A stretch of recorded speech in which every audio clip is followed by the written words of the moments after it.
Samsung's Galaxy Z Flip 6 launched just last month, but there are already rumors about what could be in store for the next generation of Samsung's foldable phones. The South Korean tech giant is reportedly gearing up to release the Galaxy Z Fold 7 and Galaxy Z Flip 7.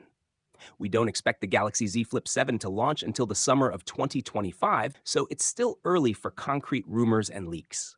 However, one of the big changes we're hearing about is a vertically stacked camera setup instead of the horizontal layout used in previous models.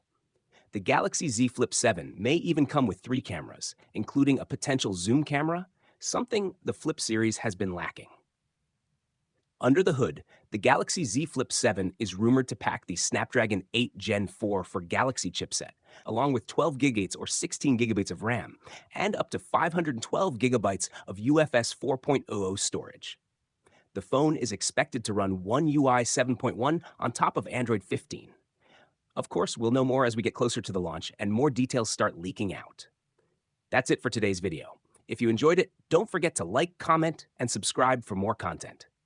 Thanks for watching, and I'll see you in the next one.